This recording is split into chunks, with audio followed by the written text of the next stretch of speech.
with the speech that Mr. President gave, you can see clearly that there is no hope for the people of the Niger Delta and Nigeria at large. If the president is sincere in what he said in paragraph 6 of his speech, the first thing he would have done is to sack Bayo Onanuga. I even saw a placard in Hausa saying, Munasa Arege Kudin Wiwi, that they want Igbo and Indian hemp prices to crash. You know, these are the kind of people that we are breeding in northern Nigeria. No fuel subsidy in the budget. There's no fuel subsidy. There's no fuel subsidy in the budget. That is the truth. That is the technical fact. I wonder if Mr. President himself was arrested when he sponsored protests. Nobody touched him. Nobody said anything, and he has not debunked that he never sponsored protests. And even in the speech, you find that they are also victims of their own propaganda. You talk about increasing the amount of oil production to 1.6 billion barrels when it's barely about 1.2 billion.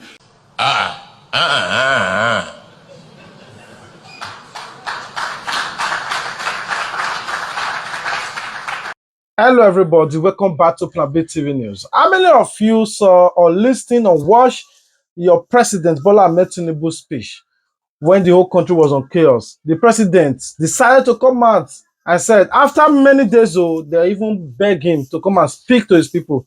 Decided to come out and give that fetish speech. People were calling him out. What kind of presidential speech is this? How can the president of a country say all of this? Boom! He went back and tell them, my media head, my advisor, please write another speech. He decided to also say the speech.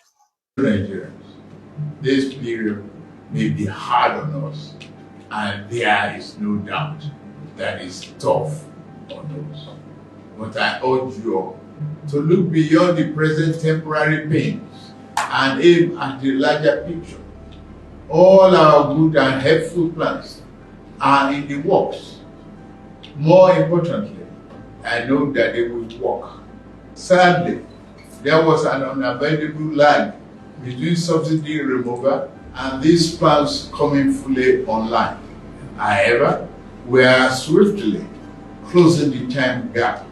I plead with you, please have faith in our ability to deliver and in our concern for your well-being.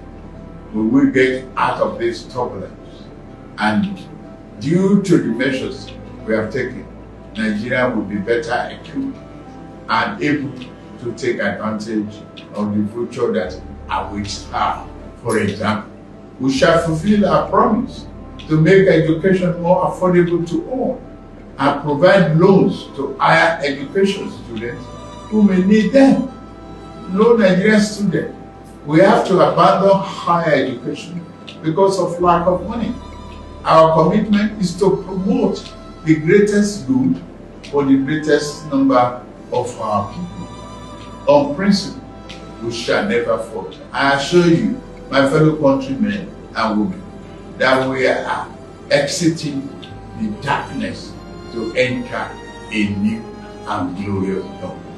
Now, I must get back to work in order to make this wish come true.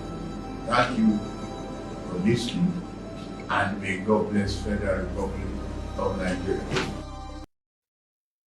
Now, if you listen to this speech, please, my country people, I want you guys to tell me the difference between this speech and the previous speech if you have watched it before. Even with the speech that Mr. President gave, you can see clearly that there is no hope for the people of the Niger Delta and Nigeria at large. Because after removing fuel subsidy, I was believing that if this president is a president that has economic understanding, by now, all the 3 refineries that is owned by the federal government would have been functional to be producing petrol to crash down the high cost of petrol products. All right, Doctor. The refinery like Dangote refinery wouldn't have been having problem of having crude oil to produce petrol. The Azikiwe refinery that is 90% completed would have been partnered by the federal government to make sure that by this point in time, Azikiwe refinery in Bayelsa State would have been producing crude. The modular refineries that have completed their infrastructural by 90 to 100% would have been producing. But the insincerity of the government and lack of understanding of the plight of the people have made them not to give ears.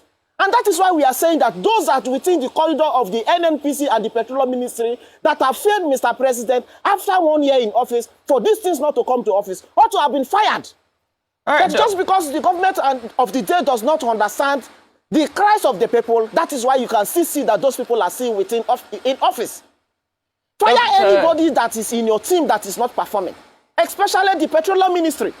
Those persons need to be fired. But before I give you the first speech that your president make people to call him out, I want you guys to see how the protest is still currently going on in some parts. A 24-hour curfew to put calm in the state. But we also saw other videos. We saw videos circulating of young people were calling for the military to intervene. Let's take a look.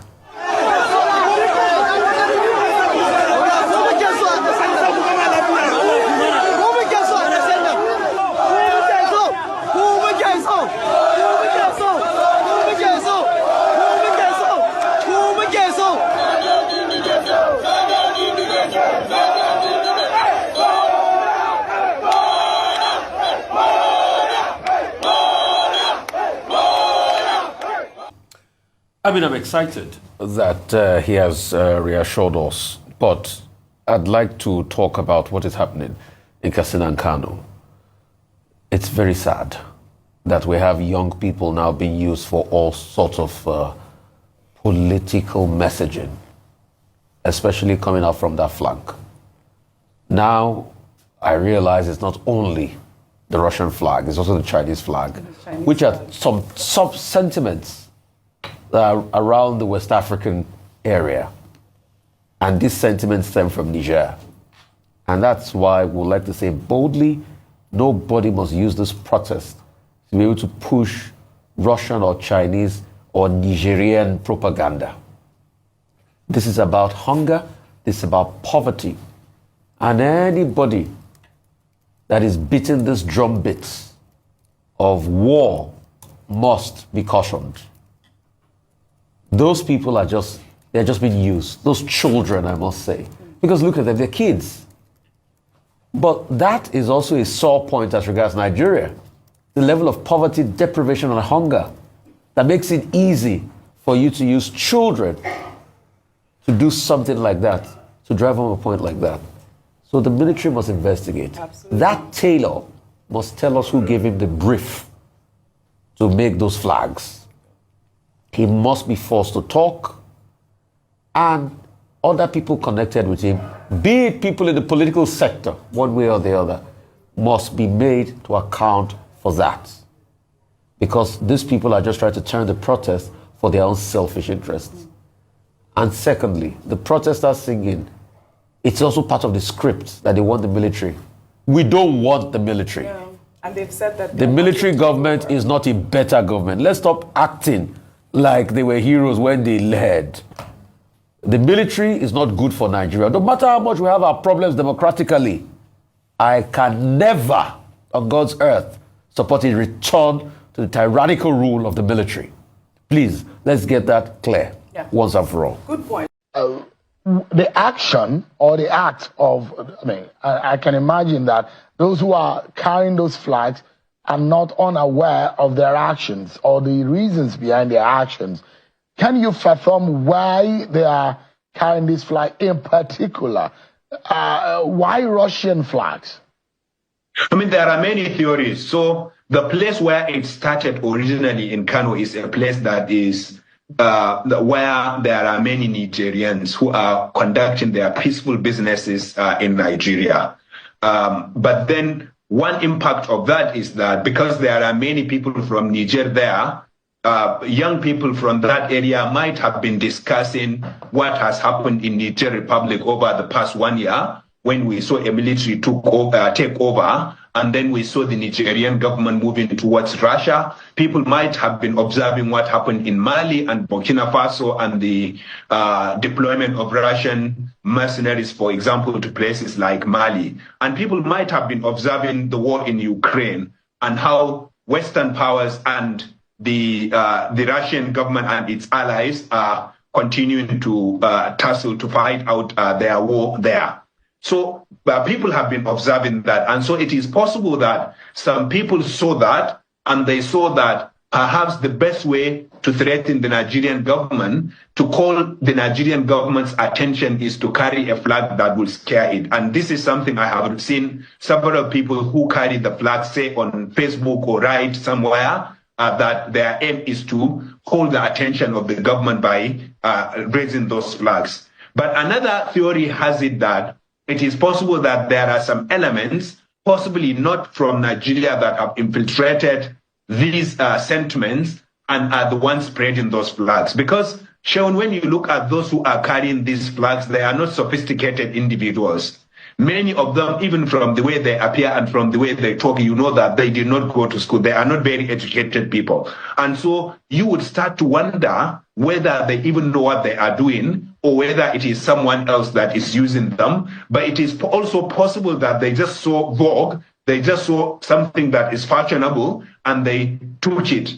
But even if you want to go with that theory, Sean, you have to ask yourself, who is giving them the money to buy the materials they are using to make these flags? Because we are talking about hunger in Nigeria and it is real. People are hungry. Many people are unable to afford 1 square meal a day. So where are they getting the money to buy the textile materials, to pay the tailors to make these flags for them? It is possible that there are some people who are making it, because we know some of these children that are carrying it do not have the money to purchase it after it has been made, or to purchase the material and make it. And that's why I align myself with the call of the military and the police and the government that people can protest, but they have to do it peacefully.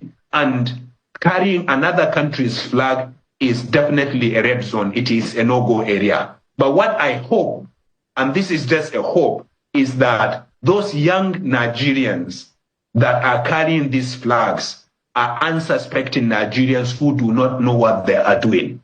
And now that we are warning them, and now that the government is warning them, and now that everyone is speaking against it, I hope and pray they would listen and they will take caution and they will stop using those flags.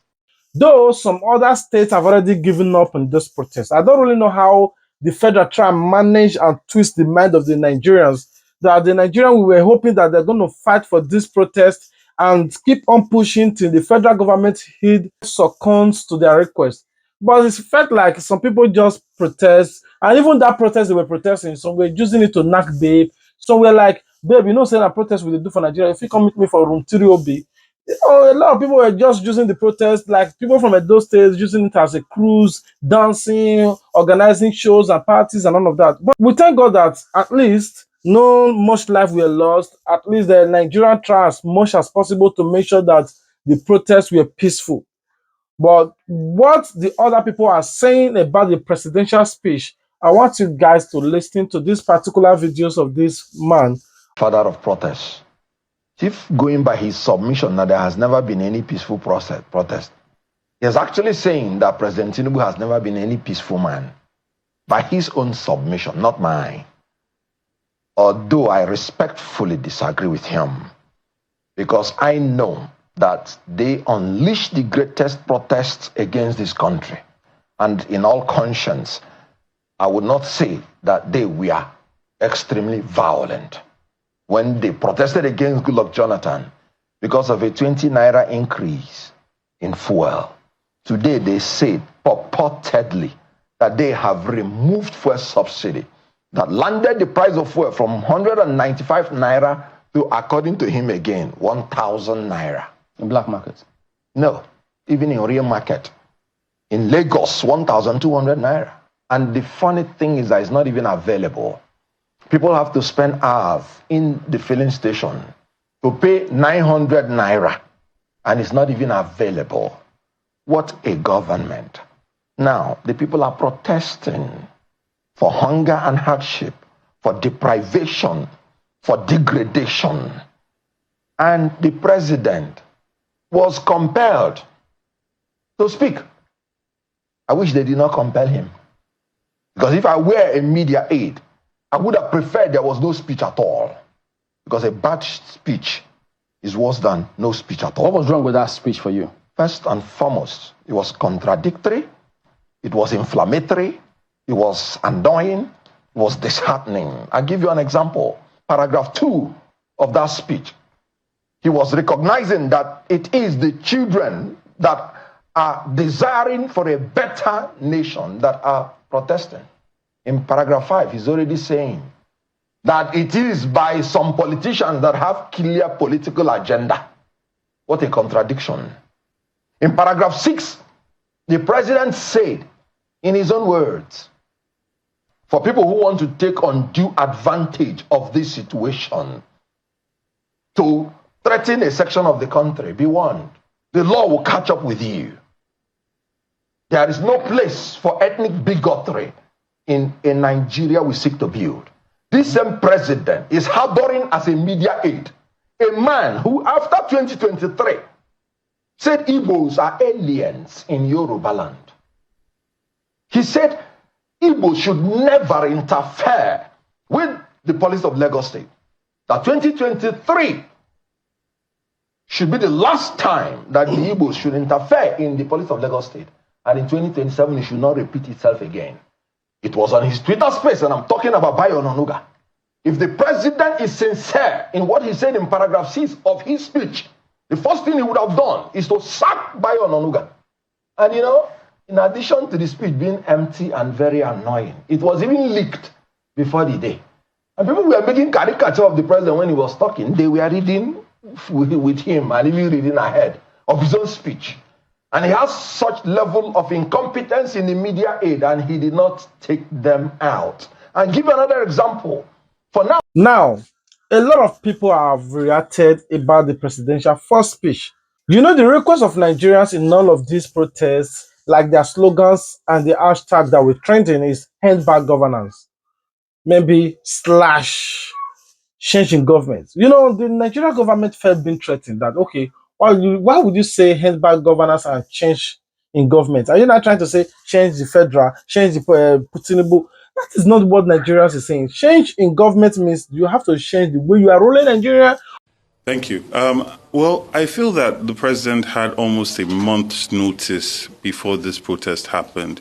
And this gave them enough ample time to plan strategy and responses to what Nigerians have been calling out for, which is hunger, pervasive hunger in the land, huge unemployment, reduced income, and people just not being able to cope. So the president did not take that advantage of the notice that was given, and has now given a speech almost 4 days into this where lives have been lost, properties have been damaged. And even in the speech, you find that they are also victims of their own propaganda. You talk about increasing the amount of oil production to 1.6 billion barrels when it's barely about 1.2 billion. We talk about people investing in the sector when we know for a fact that most companies are pulling out and investing in other African countries. We talk about the CNG production, which sounds good on paper, but we've not seen the possible fueling of these trucks and how it's going to actually be implemented properly across the country. And one would have hoped that he would have focused that kind of technology or idea based on moving food from the rural communities to urban centers, securing the farmlands and securing farmers to also increase food production. That was an opportunity that was missed, in my opinion. But more than anything, I experienced or I saw a very flaccid attempt at empathy, because empathy is also action that will show a broad-based cut-cutting strategy in governance. Because one of the things that's paining Nigerians is they're in the midst of so much poverty, in the midst of so much hunger, and they are reading things about a new private jet that is bought, 21 billion being budgeted for one man and his family in a house, extravagant expenses of our commonwealth, that shows that this government is not really connected or understands the travails that Nigerians are going through. So that was a very big opportunity that was missed, and they could have taken a page out of what they experienced or what they saw happen in Kenya and not wait for this to get this bad, but just look and see that, you know, it's time to give symbolic and meaningful gestures to Nigerians to know that our leader is with us. That is what empathy is. It's not just coming and saying, I feel. You feel now you have to act. What is the action that you are taking? How are Nigerians going to feel that their Commonwealth is being managed properly? What are the timelines and numbers of jobs that will be created? And this is what will give Nigerians hope, not just another empty basket of promises. What he did, though, that was positive to an extent was also highlighting, maybe because Alhaji Atiku Abubakar highlighted this fact that ethnic baiting and bigotry has no place in modern-day Nigeria. He highlighted it, but it's also very flaccid because this is a government that has its essays and SSAs, retweeting this Lagospedia page, right? Regularly. If you're on Twitter, most people associate the Lagospedia page as a branch or an arm of APC because essays and SSCs are constantly retweeting from it. You have a media aide by Ononuga that has come out to say very bigoted statements consistently, and there's no way that your principal will not be okay with these things, and these things are done consistently. So now that it has been brought up, I expect to see people being picked up, people being questioned for this kind of instigation and trying to rip our social fabric apart. And this is not just on the APC side. On the other side, where you have people, just everybody, no matter what tribe you are from, as long as you are instigating people against each other, you should be brought in for questioning. And because there are dramatic effects that these things have. They might seem like a small tweet or whatever, but it's just like in Germany, before Hitler started going after the Jews, there was a dehumanization of them consistently. And this happens across the world. And that dehumanization is what allows for violence to happen. I mean, since 1979 or since 1999, there's no group of people that have been targeted the way non-indigenous and Igbos were in the last election. And it's truly disgusting. So it's not just about having superficial statements being made. We need to aggressively cut down bigotry in Lagos, in Nigeria as a whole. Yeah, thank you very much. I am happy you directed this question at me. And first, let me tell you that where the president in his address categorically requested protesters to return home and embrace dialogue and come and dialogue with him or with the government, I think I would like to appeal also to the protesters to heed to that statement. The president is the father of the nation, and he had said, look, where I have heard you, you've made your point. The issues that you have raised, I understand them, and I feel them, and I want us to sit down and talk about how we can go about them. All the other aspects that you're talking about, him cutting the cost of governance and everything, should be the subjects for negotiation, for dialogue. Even in conventional war, at the end of the day, the opposing sides must sit around a table and discuss. The end of every conflict is dialogue. There is no conflict that ends perpetually on the streets or on the battlefield. So we hope and pray that going forward, this address should signpost an end to the protest and the beginning of the dialogue process that would see to addressing some of the core demands more directly. So that is that. But on your other question, I think there are political hawks, there are political opportunists that are trying to cash in on this seeming discontent, as exemplified by the protest, to say, look, we want to gain some political currency out of it. And so when some young people are instigated to say Bamayi is tied to, wherever you hear Bamayi, is tied to the treasonable call for military rule, which to my understanding is politicians trying to cash in on something that they see as an opportunity, because most of our political elites, unfortunately, are opportunists. They just look for an opening, and then they come in and begin to do this. And then there are also the economic aspect, the ones the president called rent seekers, those ones that have been benefiting from some of the extreme leakages within the economy, they may also have to,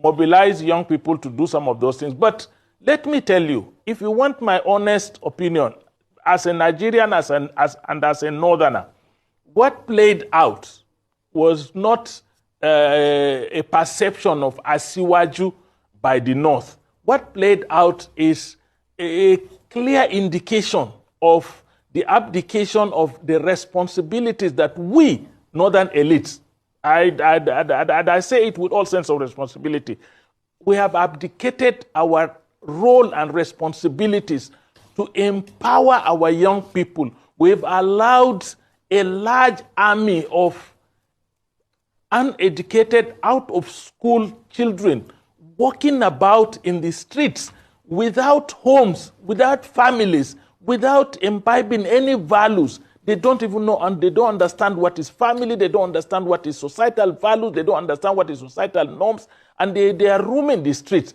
And we could see them, 5 to 10, coming out to protest. And imagine, when they broke into Kano, the National Library in Kano, they took away everything except books. Not one book was taken by anybody. That tells you that, look, these guys, their direction is totally different from whatever you are thinking of. So we have neglected education in northern Nigeria. We have allowed a large army of uneducated young people out of school, roaming the streets. They have been the reservoir from where insurgents have been recruiting their army. They have been the reservoir from where bandits and kidnappers have been recruiting their army. I even saw a placard in Hausa saying, Munasa arege kudin wiwi, that they want Igbo Indian hemp prices to crash. These are the kind of people that we are breeding in northern Nigeria. So it's beyond just our perception of Bola Ahmed Tinubu government. It is, a wake-up call to every northern elite, whether you are a political elite or an economic elite, that if we do not, turn around this situation, right, if we do not address our out-of-school children, if we do not address the absence of skills in our children in northern Nigeria, if we do not address the problems of, unemployment by people who are uneducated, right, we will end up with a bigger crisis than we are facing. I sympathize with my president, Bola Ahmed Tinubu, for the fact that this thing is happening at his own time, and that people could interpret it to mean that he is the target, but I don't think he's the target. I think the target is all of us that are political elites, particularly in northern Nigeria. Or share the way you are governing the countries, something like that. I don't know if that English is correct. So, but they were just taking it to be the other way around. What the Nigerian people just want is reduce the fuel price. All this talk of palliative or whatsoever, 20 trucks of rice, is not going to help anybody. Don't give us food. We don't want your palliative. What we are asking is reduce the fuel price so that we'll be able to afford food.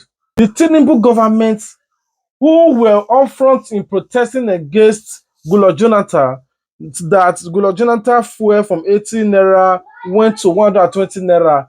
They were protesting and saying, we will not go green, we will not go green. Now, fuel price under Buhari from that same 120 naira went straight to 200 to 180. Now, Tinubu take it from that 200, 250, straight to 600, 700, 1,000, 1,002. Nobody can afford fuel. Nobody can afford anything in Nigeria.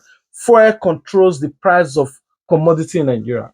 But we are asking Tinubu, I don't know, if you are going to put subsidy or remove subsidy, it's none of our business. All we want is that reduce the fuel price back to normal. At least just put up for the price of Buhari. It will keep on managing that thing. God bless us with a good president that at least have the heart of the people at hand. But it is what it is. How do you guys see the protest that is still going on? Only Kano still, and they are still protesting till date. Though the government tried to instate curfew and said nobody go that, but they breached the contract and they broke every protocols and they are still protesting till date. But the rest part of the Nigerian, some are fed up. They are already eating ogbolo with the Senate President Akpabio, who said that while you are protesting, I'm eating. Now everybody is just they have relaxed. Now, as long as you're in Nigeria, what do you guys think about the presidential speech? The first speech, the second speech, how the people are reacting over the speech of the president. Does it really make sense to you that the president will come out despite the people that voted him into power are saying that we are hungry? We are hungry. President, give us food, reduce the fuel price. And he's saying, no matter what you people do, I will never reinstate fuel subsidy. Okay, don't put the fuel subsidy, but you have to find a way to reduce the fuel price. You remove the fuel subsidy. Now tell them that anybody that cannot sell fuel for 200 or 150 should forget about selling fuel in Nigeria. Chicken. But the president said he would never do it. Now, I wonder if Mr. President himself was arrested when he sponsored protests. Nobody touched him. Nobody said anything, and he has not debunked that he never sponsored protests. So if you are now denying the Nigerian people who have been sending and supporting their children and their brothers and sisters back home, and you are threatening them with arrest, then you do not need to call them again to come back home. When you're usually telling them to come back, some of our best brains are outside this country.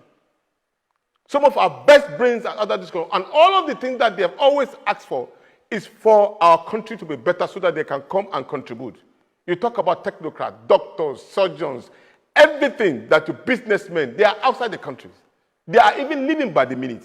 Does that mean that we are trying to exercise our people from outside the country?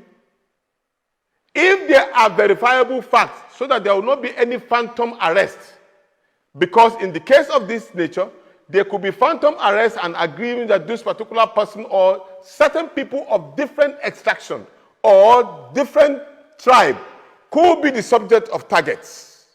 Could be the subject of target, and that would not be good for us. So I think that particular position that the government is trying to take is another mistake that may aggravate the matter, rather than providing solution to the problem. Right. The government has the right to deal with this issue immediately. And that issue will be dealt with if Mr. President can come out and say, ladies and gentlemen, please and please, I know you voted for me as the case may be, but I'm bringing the fuel prices down. The next minute, this night, not tomorrow, you will see demonstration or protest of joy, not the protest of anger. Okay, and so they'll be praising Mr. President. the question is just like, why do you campaign to become president? Why do you decide to say you want to rule the country? Why you are not listening to the people that you are presiding over? I don't know why the country is like that. I want you guys to comment your thoughts in the comment section. All right, we love you. Remember, God love you more. Until we meet again, stay tuned, Plan B TV. Sorry that this video is coming late. I was really pretty busy. I couldn't have much time to work on this video. So I just have to quickly also do this. All right, guys, this is where we are going to end the video today. I want to sincerely appreciate every one of you that are watching our videos, liking and commenting our videos. The most important thing for subscribing, guys, is remaining 5,000 to get to that 100,000 subscribers. So you guys can make it happen. I've seen the massive love and like, and I'm really happy the way you guys are supporting this channel. God bless you guys. Until we meet again, stay tuned. I'm waiting for you guys in the comment section. Let's rub minds. Tell us, what are your thoughts about the presidential speech? What do you think about this protest? Why do you think that Nigerians just suddenly fed up about this protest? Nobody's protesting anymore. Everybody just shit. Is it because of the threats? Is it because what? Why? I want you guys to give your opinion about this. Do you think that we should just sit and wait in 2027, whereby everybody will come out massively to protest, to vote against or vote out this president? Do you even think that your vote will be counted on that day? What are your thoughts? Should we wait till then? Remember, it's 3 years ahead. Or we should speak now that we have the opportunity to speak. Please, guys, comment your thoughts. I'll be waiting for you in the comment section. I love you guys. God love you more. There's no fuel subsidy in the budget. there's no fuel subsidy. There's no fuel subsidy in the budget. That is the truth. That is the technical fact. We have signs that we are going in the right direction, and what we must be determined to do is to maintain those trends. Those trends will take us to where we want to go. And you've got to, when you say where will we get money from, the Ministry of Petroleum through the NNPC has committed to 2 million barrels a day. By when? 2 million barrels a day at $80 a barrel takes us out of the woods, not just in the short term, but the medium term, because we will rally around that additional infusion of not just income, but foreign exchange to get the economy going and to attract investors and to bring down the exchange rate, bring down inflation, bring down interest rates. At the overall level, at the macro level and the fundamental level, things are falling into shape. The issue is that at the micro level, there's yet to be a drilling down to where people experience life. So the answer in the short, medium, and long term is for Nigerians to produce, to grow, and to produce, and to harvest, and to process their own food. With the kind of food production program we have, inflation will come down as prices come down. When inflation comes down, exchange rate will stabilize.